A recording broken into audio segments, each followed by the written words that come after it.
Hello दोस्तों, आप सभी का आरवी क्लासेस में स्वागत है। दोस्तों, आज हम जो है एक ऐसे विषय पर चर्चा करने जा रहे हैं जो क्लास 12th यूपी बोर्ड के बच्चों के लिए थोड़ा सा टफ होता है, जिसको हम भौतिक विज्ञान के नाम से जानते हैं। दोस्तों, इस आज की जो वीडियो में हम जो है जो 60 इम्पोर्टेंट क्वेश्चन लेके आए हैं जो हमारे बोर्ड के रिगार्डिंग बहुत ज़्यादा इम्पोर्टेंट हैं।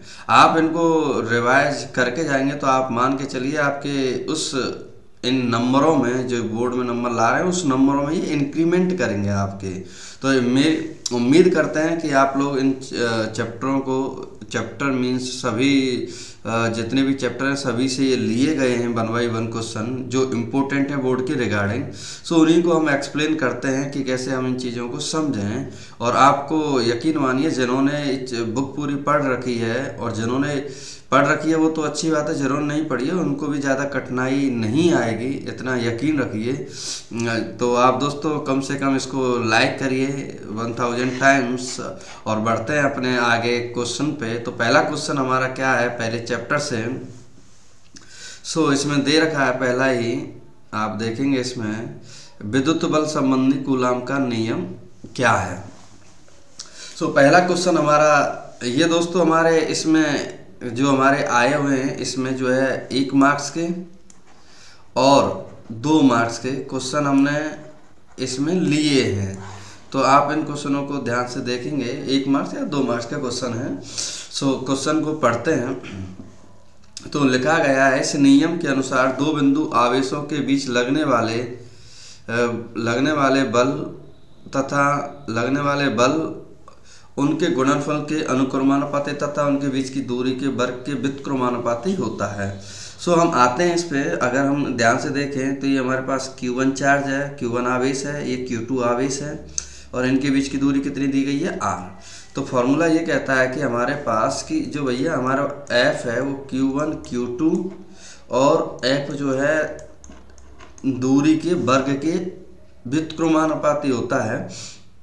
जब हम इन दोनों को मिलाएंगे तो हमारे पास आ जाएगा F समानुपाती होगा Q1 Q2 upon R square के। जब समानुपाती साइन हटाते हैं तो यहाँ एक नियतांक आता है, उस नियतांक की वैल्यू कितनी होती है 1/4 पाई एप्सिलॉन नॉट। इसे हम जो इस तरह का जो साइन होता है इसे हम बोलते हैं एप्सिलॉन नॉट। सो इसकी वैल्यू और होती है 1/4 पाई एप्सिलॉन नॉट। सो हम और इसको थोड़ा सा अगर मॉडिफाई करें तो इसको हम बोल सकते हैं F बराबर होता है कि Q1 Q2 upon R square. सो ये हमारा सिंपली हमसे पूछा गया था विद्युत बल संबंधी कूलाम का नियम क्या होता है। आते हैं हम अपने नेक्स्ट क्वेश्चन पे, question number 2। So question number 2 देखेंगे आप लोग। पूछा गया विद्युत फ्लक्स की परिभाषा तथा मात्रक लिखिए। तो विद्युत फ्लक्स की परिभाषा और मात्रक लिखते वक्त देखेंगे हम लोग क्या परिभाषा है इसकी। सो विद्युत क्षेत्र में स्थित किसी क्षेत्रफल से अभिलंबवत गुजरने वाली विद्युत बल रेखाओं को विद्युत फ्लक्स कहते हैं। विद्युत फ्लक्स का फॉर्मूला होता है फाई बराबर E.A, जिसका मात्रक होता है न्यूटन मीटर स्क्वायर पर कूलम या वोल्ट पर मीटर। सो आपको ये दोनों यूनिट ध्यान रखनी होंगी क्योंकि डायरेक्ट यूनिट भी MCQ में पूछ लेता है कि विद्युत फ्लक्स क्या होता है। सो विद्युत फ्लक्स हमारा होता है कि विद्युत क्षेत्र में स्थित किसी क्षेत्रफल से अभिलंबवत गुजरने वाली विद्युत बल रेखाएं। सिंपली अगर मैं थोड़ा सा और इसको एक्सप्लेन करूं तो मान लो हमारे पास एक सेफ है, सिलेंडर मीन्स सिंपली नली एक देखी हो, नली का एक आगे का हिस्सा, इसमें से जो पानी की मात्रा जो बाहर निकलती है इसी से संबंधित ये जो निकल रही है पानी की मात्रा। अब पानी को तुलना किया इसने विद्युत बल रेखाओं से। विद्युत बल रेखाएं इस सरफेस से जितनी ज़्यादा निकलेंगी वही हमारा विद्युत फ्लक्स को प्रदर्शित करेगा। नेक्स्ट आते हैं अपने अगले क्वेश्चन पे। गॉस की प्रमेय लिखिए। तो गॉस की प्रमेय क्या है उसे समझते हैं। सो इसमें लिखा गया है साहब कि गॉस की प्रमेय क्या है। तो गॉस की प्रमेय को लिखने के लिए देखते हैं। तो इसमें लिखा है कि गॉस की प्रमेय के अनुसार किसी बंद पृष्ठ से गुजरने वाला कुल विद्युत फ्लक्स उस पृष्ठ पर लगे कुल आवेश का कितना होता है, 1/ε0 गुना होता है। तो सिंपली हम बोल सकते हैं फाई बराबर होता है Q/ε0। सो Q/ε0 हमारा किसका होता है, गॉस का। तो गॉस की प्रमेय भी पूछी जाती है हमसे। नेक्स्ट क्वेश्चन देखते हैं हम लोग। अगला है रेखीय आवेश घनत्व से क्या समझते हैं।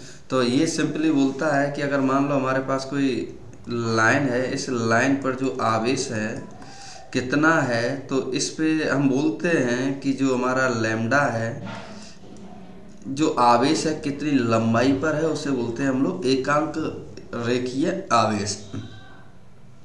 किसी तार के प्रति एकांक लंबाई पर वितरित आवेश की मात्रा को रेखीय आवेश घनत्व कहते हैं। नेक्स्ट आते हैं इस पे अगले क्वेश्चन पे। दिया गया है इसमें एक समान विद्युत क्षेत्र में रखे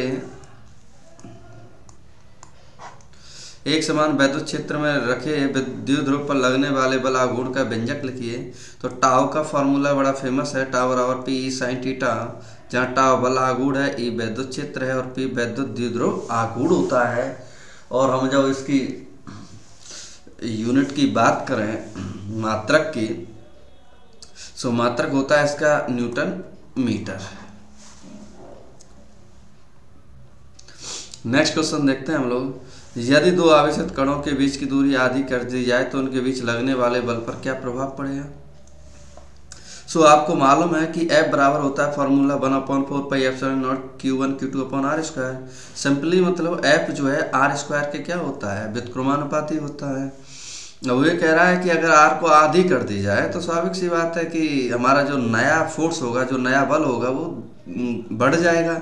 नया बल कितना बढ़ेगा, 4 गुना बढ़ेगा। कैलकुलेशन है इसमें। अगला क्वेश्चन देखते हैं दोस्तों। ये जो है समझ लीजिए वेरी वेरी इंपॉर्टेंट है, जो हमारे पेपर में पूछा जाता है। मीन समझ लीजिए कि आएगा ही आएगा, ये कम 100% श्योरिटी है इसकी कि पेपर में पूछा जाता है। निर्वात की विद्युतशीलता का मात्रक एवं विभव।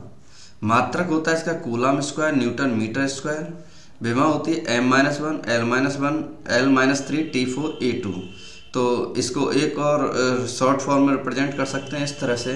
कल दोस्तों मैं बता दूं आपको, मैंने अभी इसी अपने चैनल पे मैंने कल जो है विद्या क्वेश्चन बैंक का पहला चैप्टर को मैंने एक्सप्लेन किया है। तो आप उसमें भी ये चीज़ें देख सकते हो कि मैंने उसमें भी बताया है कि कौन कौन से पेपर हैं जो आपके इम्पोर्टेंट है, महत्वपूर्ण हैं आपके पेपर के रिगार्डिंग। सो आप उसको भी वीडियो को देख सकते हैं, आपके पेपर में बहुत हेल्प करेगी। नेक्स्ट देखते हैं दोस्तों हम लोग अगला क्वेश्चन सेकंड चैप्टर से, स्थिर वैद्युत विभव एवं धारिता। सो पूछा गया है कि इसमें कि समांतर प्लेट संधारित्र की धारिता के लिए सूत्र लिखिए। तो इसका सूत्र का फॉर्मूला होता है C बराबर Ka/ε0/d, जहाँ K परावैद्युतांक होता है। और ये दोस्तों आपके लिए क्या है, इम्पोर्टेंट है, इसे जरूर पढ़िएगा। इसी में आगे बोला है कि अगर मान लो किसी समांतर प्लेट संधारित्र में परावैद्युतांक पदार्थ अगर हम भर दें तो उसकी धारिता पे क्या प्रभाव पड़ेगा। तो उसकी धारिता पे क्या प्रभाव पड़ेगा, तो धारिता उसकी बढ़ जाती है। तो इसमें देखो K डायरेक्ट दिया है, तो K डायरेक्ट निर्भर करता है, तो हमारी धारिता बढ़ जाती है। अगला क्वेश्चन पूछा गया है आवेशित समांतर प्लेट संधारित्र की प्लेटों के बीच विद्युत क्षेत्र में ऊर्जा घनत्व का सूत्र लिखिए। तो ऊर्जा घनत्व का फॉर्मूला होता है U बराबर 1/2ε0 E², जहाँ E क्या होगा, हमारा विद्युत क्षेत्र होगा। दोस्तों याद रखिए इसे कि ऊर्जा घनत्व क्या होता है।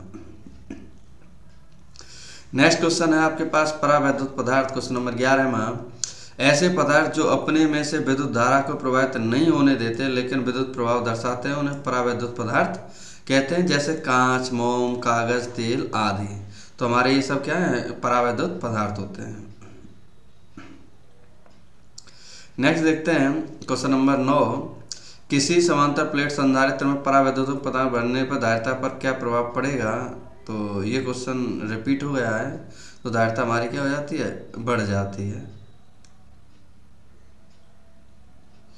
एक सेकंड दोस्तों, क्वेश्चन रिपीट हो गए हैं।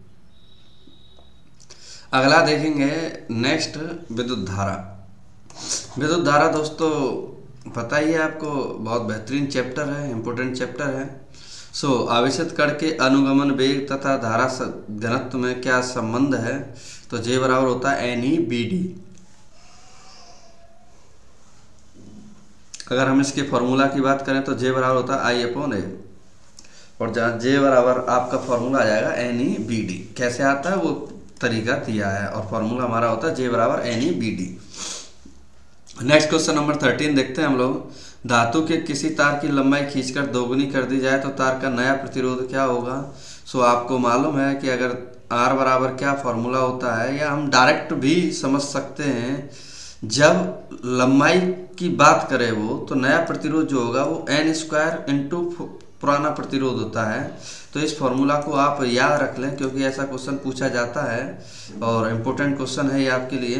तो नया प्रतिरोध का मतलब है कि N² कितना किया जा रहा है, 2 गुना, तो 2 का स्क्वायर कितना होता है 4, तो इसको डायरेक्ट आंसर दे सकते हैं हम लोग, 4 गुना हो जाएगा। दोस्तों हमारे पास गतिशीलता किसे कहते हैं, तो इसको आप समझोगे, गतिशीलता किसे कहते हैं, ये हमारा बहुत इंपॉर्टेंट क्वेश्चन है गतिशीलता वाला, तो आप समझेंगे गतिशीलता किसे कहते हैं। मोस्ट इंपोर्टेंट क्वेश्चन है। किसी चालक के अनुगमन वेग तथा विद्युत क्षेत्र के अनुपात को गतिशीलता कहते हैं। इसको हम म्यू से रिप्रेजेंट करते हैं, BD/E, that is called, BD को हम अनुगमन वेग बोलते हैं, और BD/E इन दोनों का जो अनुपात होता है वो हमारा क्या होता है, गतिशीलता। नेक्स्ट आते हैं हम अपने पॉइंट पर, गतिमान आवेश तथा चुंबकत्व, चौथा चैप्टर है हमारे पास। दोस्तों मैं बता दे रहा हूँ आपको, ये 1 या 2 नंबर के क्वेश्चन हैं, इसमें लॉन्ग क्वेश्चन और 3 मार्क्स के क्वेश्चन को ऐड नहीं किया गया है। आप बस इतना याद रखें कि ये छोटे छोटे क्वेश्चन हैं जो चलते चलते हम लोग पढ़ लेते हैं। इसकी मैं PDF अपने लिंक शेयर कर दूंगा इसमें, तो इसलिए इसको आराम से धैर्य से पढ़ें। इसमें ये ना समझें कि इसमें लॉन्ग क्वेश्चन भी ऐड हैं, मैंने पहले ही बता दिया है कि 1 मार्क्स या 2 मार्क्स के क्वेश्चनों को हमने लिया गया है। हम लॉन्ग क्वेश्चनों को अलग से लेके आएंगे और लॉन्ग क्वेश्चनों को अलग से हम डिटेल में समझाएंगे। क्वेश्चन नंबर 15 हमारा कह रहा है, एक समान चुंबकीय क्षेत्र में गति करते हुए आवेशित कण पर लगने वाला बल का सूत्र लिखिए। तो बल का सूत्र हमारा होता है F बराबर QBV sin थीटा। Q यहाँ क्या है, आवेश का कण है, B हमारा क्या है, कण का वेग है, और B जो है चुंबकीय क्षेत्र है, और थीटा हमारा क्या है, कोण है जो इनके बीच बना होता है। नेक्स्ट क्वेश्चन हमारे पास 16 क्या पूछा गया देखते हैं। 2 समांतर धारावाही चालकों के बीच लगने वाले बल का सूत्र लिखिए। 2 समांतर धारावाही चालकों के बीच लगने वाले बल का सूत्र लिखिए। इसमें आप देखेंगे कैसे दिया गया है। तो आपके पास ये 2 हैं, तो दोनों की वजह से कैसे लग रहा है, कैसे इसमें फार्मूला लगता है, कैसे इसमें एंगल लगते हैं, तो इसका फार्मूला निकालने का है F बराबर μ0/2π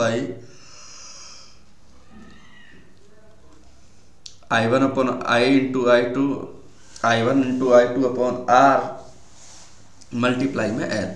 लेकिन उसने पूछा है सिंपली कि धारावाही चालकों के, तो इस L को अगर मैं इसके नीचे ले जाऊं तो बनेगा F/L μ0/2π I0 I2 upon R। तो हमारा ये फार्मूला बन जाएगा। नेक्स्ट हमारे पास चुंबकत्व एवं द्रव्य, अगला चैप्टर 5वां। 5वें चैप्टर से क्या क्या पूछा जाता है वो देख लेते हैं हम लोग। तो पूछा गया है इसमें चुंबकीय यामोत्तर की परिभाषा दीजिए। तो किसी स्थान पर अपने गुरुत्व केंद्र से स्वतंत्रता पूर्वक लटकाई गई चुंबक के चुंबकीय अक्ष से गुजरने वाले ऊर्ध्वाधर तल को चुंबकीय याम्योत्तर कहते हैं। तो चुंबकीय यामोत्तर हमारा क्या होता है, सिंपली बोला है उसने कि हमारी चुंबक के चुंबकीय अक्ष से गुजरने वाले ऊर्ध्वाधर जो तल होता है उसको हम चुंबकीय यामोत्तर के नाम से जानते हैं। क्वेश्चन नंबर 18वां देखेंगे हम लोग। किसी चल कुंडली धारा मापी का अमीटर वोल्टमीटर में रूपांतरण कैसे किया जाता है। दोस्तों इसका एक लॉन्ग क्वेश्चन है जो बहुत इंपॉर्टेंट है, जो पूछा जाता है, लेकिन फिलहाल यहाँ पूछा है कि कैसे रूपांतरण कैसे किया जाता है, तो हम बोलेंगे श्रेणी क्रम में। किसमें बोलेंगे, श्रेणी क्रम में जोड़ दिया जाता है। नेक्स्ट चैप्टर है हमारे पास दोस्तों वैद्युत चुम्बकीय प्रेरण का चैप्टर नंबर 6। इसके क्वेश्चन देखते हैं हम लोग। सो पूछा गया है इसमें चुम्बकीय फ्लक्स का मात्रक एवं विमाक क्या होती हैं। ये इंपोर्टेंट क्वेश्चन है हमारे पास। सो देखते हैं इसका जो मात्रक है वो है न्यूटन मीटर पर एम्पियर, या इसको हम वेबर से रिप्रेजेंट करते हैं। WB इसका शॉर्ट सिंबल होता है। अगर हम इसकी डायमेंशन विमा की बात करें ml² T2a-1 होता है। सो चुम्बकीय फ्लक्स का मात्रक एवं विमा। अभी हम विद्युत फ्लक्स पढ़े थे वहाँ, और यहाँ चुम्बकीय फ्लक्स।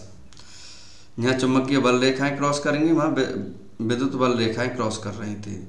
नेक्स्ट देखते हैं दोस्तों हम लोग इसी में प्रत्यावर्ती धारा के वर्ग माध्य मूल, जिसे हम IRMS के नाम से क्या है जानते हैं, तथा I0 में क्या संबंध है। सिंपली है, अगर आपने ये चैप्टर को देखा होगा तो आपको पता होगा कि जो IRMS की वैल्यू होती है वो I0/√2 होती है। I0 क्या हमारा शिखर मान मतलब मैक्सिमम वैल्यू होती है ये हमारी।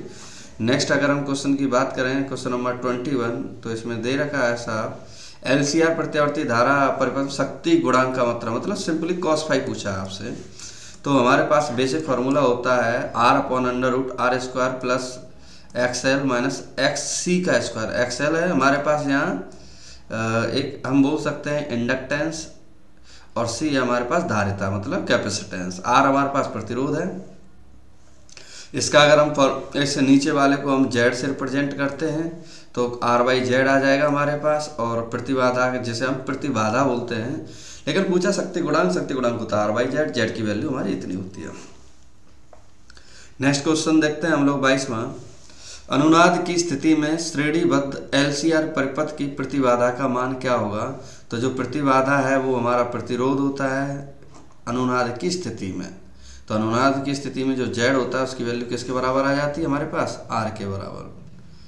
नेक्स्ट देखते हैं दोस्तों हमारे पास अगला चैप्टर है वैद्युत चुम्बकीय तरंग है। सो इसमें क्वेश्चन नंबर 23 पूछा गया है वैद्युत चुम्बकीय तरंगों के दो गुण। तो पहला है ये प्रकाश की चाल से चलती है, दूसरा ये अनुप्रस्थ तरंगें होती हैं। तो वैद्युत चुम्बकीय तरंगों में ये पूछा जाता है जनरली। अगला क्वेश्चन नंबर 24 पूछा है वो एक एंगस्ट्रॉम तरंग दैर्घ्य वाली एक्स किरण की आवृत्ति कितनी होती है। तो लैम्डा बराबर दिया है 1 एंगस्ट्रॉम, तो इसे हम चेंज कर देंगे। और हम जानते हैं कि फॉर्मूला क्या होता है आवृत्ति का, न्यू बराबर C/λ। इसे हम न्यू के नाम से जानते हैं, न्यू। सो C/λ, C की वैल्यू रख देंगे, लैम्डा की वैल्यू रख देंगे, तो हमारे पास न्यू की वैल्यू आ जाएगी 3 × 10⁻18 हर्ट्ज। नेक्स्ट क्वेश्चन देखते हैं हम लोग 25। सिंपली पूछा जाता है, ये आपका इम्पोर्टेंट है क्वेश्चन बहुत ज़्यादा। रेडियो तरंगें, एक्स किरणें, गामा किरणें और सूक्ष्म तरंगों की अनेक तरंग दैर्घ्य के घटते क्रम में मेन पॉइंट है ये। घटता क्रम सबसे कम तरंग दैर्घ्य किसकी होती है, ज़्यादा किसकी है। तो सबसे ज़्यादा जो है हम बोलेंगे सूक्ष्म तरंगें, एक्स किरणें, गामा किरणें, फिर रेडियो तरंगें। सो इस क्वेश्चन को बहुत ही ध्यान से देखिएगा। अगला है हमारे पास लाइट चैप्टर किरण प्रकाशिकी एवं प्रकाशिकी यंत्र। सो इसमें दिया गया है पहला क्वेश्चन 26वां।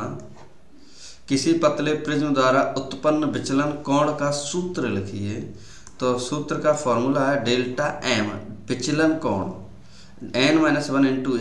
n जहाँ अपवर्तनांक है, A प्रिज्म कोण है, ΔM विचलन कोण है। सिंपल। क्वेश्चन नंबर हम 27 पे बात करते हैं। एक पतले प्रिज्म कोण 4 डिग्री है और तथा इसके पदार्थ का अपवर्तनांक 1.5 है, तो न्यूनतम विचलन कोण ज्ञात कीजिए। सो इसमें A की वैल्यू 4 डिग्री, n की वैल्यू 1.5 एंड सो पूछा है आपसे न्यूनतम विचलन कोण मिनिमम डेविएशन मीन्स न्यूनतम विचलन। तो इसकी वैल्यू कितनी आ जाएगी हमारे पास 2 डिग्री विचलन कोण है ये, तो ये ध्यान रखिएगा। नेक्स्ट पूछा है आपसे क्वेश्चन अवतल लेंस के द्वितीय फोकस की परिभाषा दी है। Question number 28वां।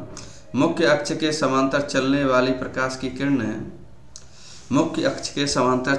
प्रकाश की किरणें अपवर्तन के बाद मुख्य अक्ष के जिस बिंदु पर मिलती हुई प्रतीत होती हैं उस बिंदु को द्वितीय फोकस हम कहते हैं।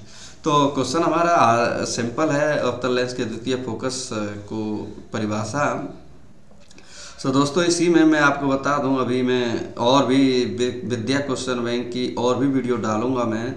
आप इसी चैनल को लाइक और सब्सक्राइब करिए, और आपको जितनी भी बोर्ड्स के रिगार्डिंग अपडेशन होंगी फिजिक्स के रिगार्डिंग मैं आपको जल्दी प्रोवाइड करता रहूँगा, आपको पूरी हेल्प कराऊँगा। और अभी मैं आपको अनसॉल्व सैम्पल पेपर अपलोड करूँगा, फिर उसको मैं सॉल्व करवा मतलब सॉल्व ही उसे करके लास्ट बाद में फिर वीडियो बनाएंगे। तो आप इस चैनल पे देखते रहिएगा कि अनसॉल्व पेपर भी आएंगे, सॉल्व भी आएंगे, सब इस पे आपको मटेरियल मिलता रहेगा। विद इन इसी महीने में आपका सब हो जाएगा। इसलिए आपका क्विक रिवीजन होना चाहिए हर चीज़ को लेके। नेक्स्ट क्वेश्चन आते हैं अपने 29 पर। किसी प्रिज्म के पदार्थ के अपवर्तनांक का सूत्र अल्पतम विचलन कोण तथा प्रिज्म के कोण के पदों में लिखिए। तो एक जो फॉर्मूला आता है कैसे है, तो आपको मैं हल्का सा रिमाइंड करा दूं। तो हमारे पास एक प्रिज्म होता था, ये हमारा क्या था, एंगल ए था। कोई हमारी प्रकाश की किरण आती थी, कुछ ऐसे जाती थी, फिर ऐसे हो जाती थी। जो ये एक्चुअल में जो ये डेविएशन होता था, इसी को हम बोलते थे। अब एक्चुअल में हो क्या रहा है यहाँ कि हमसे पूछ रहा है कि विचलन कोण तथा प्रिज्म कोण के बीच में संबंध। तो n बराबर होता है sine a plus delta m by 2 and upon में साइन a बाई 2। तो n डेल्टा m और ये दिए गए हैं कि कौन को क्या हम बोलते हैं। नेक्स्ट क्वेश्चन नंबर हमारा 30 में क्या पूछा गया है, कंडीशन देखें यहाँ।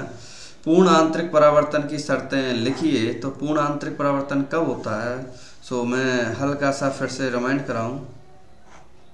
तो पूर्ण आंतरिक परावर्तन क्या होता है, जिस माध्यम में जाए उसी माध्यम में क्या है वो वापस लौट जाए, उसी को हम बोलते थे। इसमें देखेंगे प्रकाश सघन माध्यम से विरल माध्यम में जा रहा हो और आपतन कोण का मान क्रांतिक कोण से क्या हो, बड़ा हो, पूर्ण आंतरिक परावर्तन हो जाता है। देखेंगे आगे। परावर्तित दूरदर्शी की दो विशेषताएं लिखिए। इसके द्वारा पहला है, इसके द्वारा प्रतिबिंब अधिक चमकीला बनता है। दूसरा, इसके बने प्रतिबिंब में वर्ण विपतन का दोष नहीं होता। नेक्स्ट क्वेश्चन पे आते हैं। नेत्र की समंजन क्षमता से क्या तात्पर्य है, तो नेत्र द्वारा नेत्र लेंस की फोकस दूरी को कम या अधिक करने की क्षमता को नेत्र की समंजन क्षमता कहते हैं। सिंपली मतलब है नेत्र लेंस की फोकस दूरी को। नेक्स्ट क्वेश्चन देखते हैं 33। किसी माध्यम में प्रकाश की चाल इतनी है तो माध्यम वायु में जाने वाले प्रकाश का क्रांतिक कोण कितना होगा। तो n बराबर होता है c अपॉन v और साइन c बराबर होता है 1 अपॉन n। तो यहाँ से हम n निकाल लेंगे, सही में रख देंगे, तो हमारे पास वैल्यू आ जाएगी c की कितनी, 30 डिग्री। इसे बोलते हैं हम लोग क्रांतिक कोण। नेक्स्ट क्वेश्चन देखते हैं हम लोग 34। सूक्ष्मदर्शी की विभेदन क्षमता को कैसे बढ़ाया जा सकता है। तो इसमें छोटी तरंग दैर्घ्य का प्रकाश प्रयोग करके सिंपली पूछा जाए, उसने सूक्ष्मदर्शी की विभेदन क्षमता को कैसे बढ़ाया जा सकता है, विभेदन क्षमता। तो इसमें बताया गया है छोटी तरंग दैर्घ्य का प्रकाश प्रयोग करके सूक्ष्मदर्शी की विभेदन क्षमता को बढ़ाया जा सकता है। छोटी तरंग दैर्घ्य का प्रकाश प्रयोग करके सूक्ष्मदर्शी की विभेदन क्षमता को हम लोग बढ़ा सकते हैं। नेक्स्ट है दोस्तों हमारे पास क्वेश्चन, फ्रिंज की चौड़ाई के लिए सूत्र लिखिए। तो फ्रिंज की चौड़ाई के लिए हमारे जो चौड़ाई होती है, विड्थ होता है lambda D upon small D, जहाँ डब्लू से हम बोलते हैं। तो फ्रिंज की चौड़ाई है, लैम्डा तरंग दैर्घ्य है, डी पर्दे की दूरी है और डी छिद्र जो छेद होते हैं उनकी दूरी। मतलब सिंपली हम ये कह सकते हैं ऐसे। तो इनके बीच की दूरी स्मॉल डी है, कैपिटल डी है, और यहाँ से क्या है, कुछ ऐसे जा रही होंगी। तो वो पूछा है कि बताओ कितनी है विड्थ। नेक्स्ट क्वेश्चन देखते हैं हम लोग 36वां। उन दो घटनाओं का उल्लेख कीजिए जिनसे प्रकाश के तरंग दैर्घ्य की रूप की पुष्टि होती है। तो पहला व्यतिकरण होता है, दूसरा हमारे पास ध्रुवण होगा। Question number 37। प्रकाश की विवर्तन के प्रयोग में केंद्रीय उच्चिष्ट की चौड़ाई पर क्या प्रभाव पड़ेगा यदि प्रयोग जल में रख दिया जाए। तो केंद्रीय उच्चिष्ट की चौड़ाई क्या होगी, घट जाएगी। नेक्स्ट है विवर्तन प्राप्त करने के लिए रेखा छिद्र की चौड़ाई लगभग कितनी होनी चाहिए। विवर्तन प्राप्त करने के लिए रेखा छिद्र की चौड़ाई लगभग तरंग दैर्घ्य की कोटि की होनी चाहिए। नेक्स्ट क्वेश्चन 39 देखते हैं हम लोग।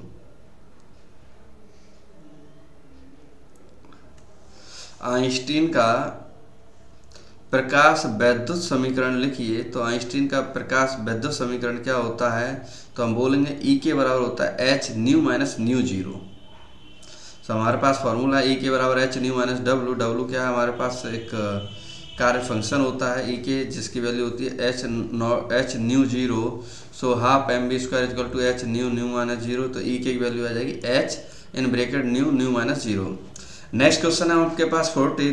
दे ब्रोगली सिद्धांत से क्या तात्पर्य है। तो दे ब्रोगली सिद्धांत के अनुसार गतिमान कण तरंगों की भांति व्यवहार कर सकते हैं। ये हमारा दे ब्रोगली सिद्धांत ने समझाया। नेक्स्ट क्वेश्चन देखते हैं हम लोग 41। दे ब्रोगली तरंग दैर्घ्य के लिए सूत्र लिखिए। तो लैम्डा बराबर एच अपॉन पी। तो लैम्डा बराबर एच और पी की वैल्यू आ जाती है √2m के। सो ये पी हमारा क्या है, संवेग, और एच क्या है, प्लांक नियतांक। नेक्स्ट क्वेश्चन देखते हैं 42। एक फोटोन की ऊर्जा 30 इलेक्ट्रॉन वोल्ट है, इसका संवेग बताइए। सो P बराबर E अपॉन सी। तो P की वैल्यू जो है हम निकालेंगे तो E दे रखा हमें, C की वैल्यू फिक्स होती है, तो आ जाएगा हमारे पास 16 × 10⁻27 kg मीटर पर सेकेंड। नेक्स्ट क्वेश्चन देखते हैं इसी कड़ी में। क्वेश्चन नंबर हमारे पास 43 परमाणु से है। हाइड्रोजन परमाणु के लिए कोणीय संवेग का सूत्र लिखिए। तो MbR बराबर NH अपॉन 2π। सो W बराबर NH अपॉन 2π, जहाँ H की वैल्यू क्या है 6.6 × 10⁻34 joule second. Next question number 44। ये दोस्तों आपका इम्पोर्टेंट क्वेश्चन है, 44 पूछ लिया जाता है। बताओ हाइड्रोजन स्पेक्ट्रम की उस श्रेणी का नाम लिखिए जिसकी रेखाएं दृश्य भाग में पड़ती हैं। तो बामर श्रेणी है उसका नाम। तो लाइमन होता है पराबैंगनी में, बामर होता है दृश्य में, पाश्चन होता है अवरक्त, ब्रैकेट होता है अवरक्त में, फुंड भी अवरक्त में। तो अधिकतर कहाँ है, आपकी अवरक्त भाग में होती है। नेक्स्ट क्वेश्चन देखते हैं 45। हाइड्रोजन परमाणु के स्पेक्ट्रम के लिए तरंग दैर्घ्य का सूत्र रिडबर्ग नियतांक के पदों में लिखिए। तो आपके पास 1/λ बराबर R 1/n माइनस n1 का स्क्वायर माइनस n2 का स्क्वायर, जहाँ n1 n2 हमारे कक्षाओं की वैल्यू है, किस जो इलेक्ट्रॉन है, जो फोटोन है, वो किस से स्टेप से किस स्टेप में जा रहे हैं, मतलब पहले से दूसरे में जा रहे हैं, पहले से तीसरे में जा रहे हैं, वो पूछा गया है। नेक्स्ट है आपके पास क्वेश्चन नंबर 46। हाइड्रोजन परमाणु की nवें ऊर्जा स्तर में ऊर्जा कितनी होती है। तो En का फॉर्मूला डायरेक्ट निकाल लेते हैं, -13.6 अपॉन n² इलेक्ट्रॉन वोल्ट। सो हमारी जो यूनिट होती है वो इलेक्ट्रॉन वोल्ट में होती है। नेक्स्ट चैप्टर है हमारे पास नाभिक। तो नाभिक से पहला क्वेश्चन पूछा गया है AMU क्या होता है, मीन्स परमाणु द्रव्यमान मात्रा, एटॉमिक मास यूनिट। सो हम बोल सकते हैं कार्बन परमाणु C612 के द्रव्यमान के 12वें भाग को 1 AMU कहते हैं। नेक्स्ट है आपके में क्वेश्चन में नाभिकीय रिएक्टर में मंदक का क्या कार्य है, किसी एक मंदक का नाम लिखिए। मंदक का कार्य न्यूट्रॉन की गति को मंद करना है। भारी जल एक न्यूट्रॉन मंदक है।